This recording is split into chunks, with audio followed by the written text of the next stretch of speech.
भगवान की जय। फिर बोले, हरि बोलो।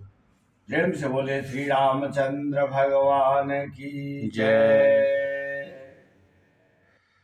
कृष्ण महाराज की जय। राधा रानी की जय। दोस्तों, आज हम माघ महात्म का तीसरा अध्याय शुरू करने जा रहा हूं। सभी दर्शकों से निवेदन है कि माघ महात्म ध्यान लगाकर जरूर सुने। तब राजा दिलीप कहने लगे कि महाराज, यह पर्वत कितना ऊंचा और कितना लंबा चौड़ा है। तब वशिष्ठ जी कहने लगे कि 36 योजन 1 योजन 4 कोस का होता है। ऊंचा ऊपर चोटी से 10 योजन चौड़ा और नीचे 16 योजन चौड़ा है, जो हरिचंदन, आम, मदार, देवदारू और अर्जुन के वृक्षों से सुशोभित है। दुर्भिक्ष से दुखी होकर इस सुंदर पर्वतों को और फल फूलों से परिपूर्ण देखकर भृगु वहीं रहने लगे और वहां पर कंदराओं, वनों और उपवनों में बहुत दिनों तक करते रहे। इस प्रकार जब भृगु ऋषि वहां पर अपने आश्रम पर रहे थे तो एक विद्याधर अपनी पत्नी सहित उतारा और वह अत्यंत दुखी थे। उन्होंने भृगु ऋषि को प्रणाम किया और ऋषि ने बड़े मीठे स्वर में उनसे कहा कि हे विद्याधर, तुम बड़े दुखी दिखाई देते हो, इसका क्या कारण है? तब विद्याधर कहने लगे कि महाराज, पुण्य के फल को पाकर, स्वर्ग पाकर तथा देवतुल्य शरीर पाकर भी मेरा मुख व्याघ्र जैसे है। यही कारण है मेरे दुख और अशांति का है। न जाने किस पाप का फल है। मेरे चित्त की व्याकुलता का दूसरा कारण भी सुनिए।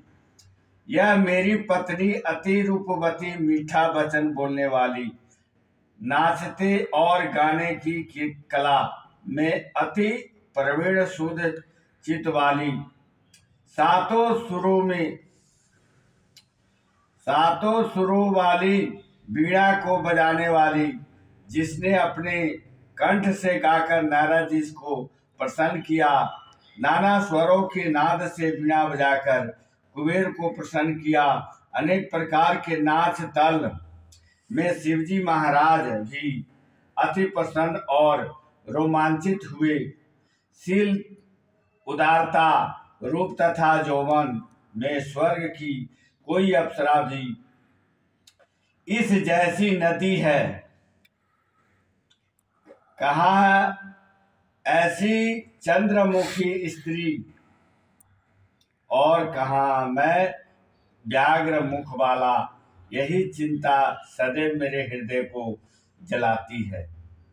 विद्याधर के ऐसे वचन सुनकर तीनों लोकों की भूत, भविष्य और वर्तमान की बात जानने वाले तथा दिव्य दृष्टि वाले ऋषि कहने लगे कि हे विद्याधर, कर्म के विचित्र फल प्राप्त हो जाते हैं। मक्खी के पैर जितना विष भी प्राण लेने वाला हो जाता है। छोटे छोटे पापों का फल भी अत्यंत दुखदायी हो जाता है। तुमने माघ मास की एकादशी का व्रत करके द्वादशी के आने तक शरीर में तेल लगाया। इसी पाप कर्म से व्याघ्र हुए एकादशी के दिन उपवास करके द्वादशी को तेल लगाने से राजा पूर्वा ने भी कुरूप शरीर पाया था। तो वह अपने कुरूप शरीर को देखकर दुखी होकर हिमाचल पर्वत पर देव सरोवर के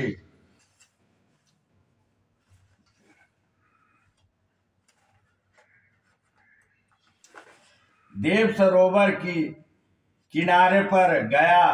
प्रसन्न प्रीत पूर्वक शुद्ध स्नान कर कुशा के आसन पर बैठकर भगवान कमल नेत्र वाले पीताम्बर पहने वन वाला धारण किए हुए विष्णु का चिंतन करते हुए पूर्वा ने 3 मास तक निराहार रहकर भगवान का चिंतन किया। इस प्रकार 7 जन्मों में प्रसन्न होने वाले भगवान राजा के 3 महीने के तप से ही अति प्रसन्न हो गए और माघ की शुक्ल पक्ष की एकादशी को प्रसन्न होकर भगवान ने अपने शंख के जल से राजा को पवित्र किया।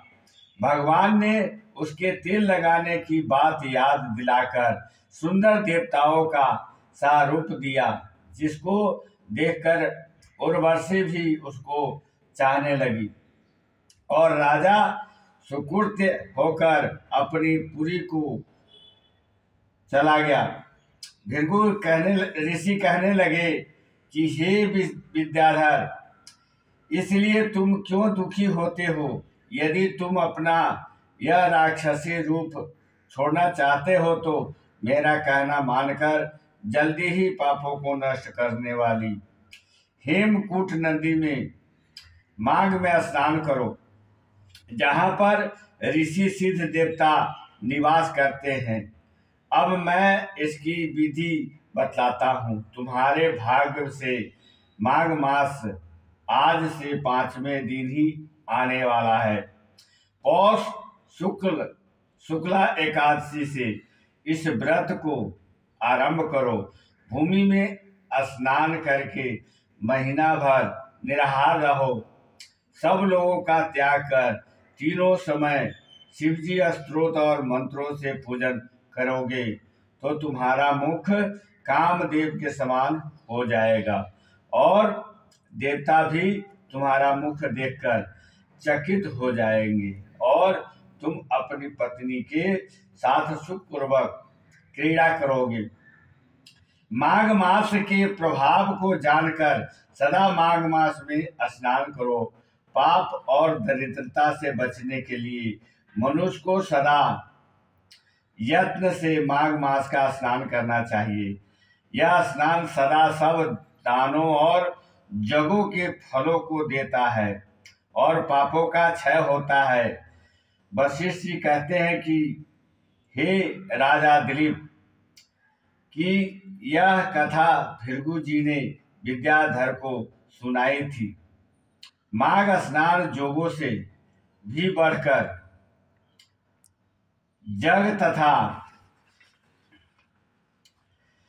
जगों से बढ़कर गर्जना करता है।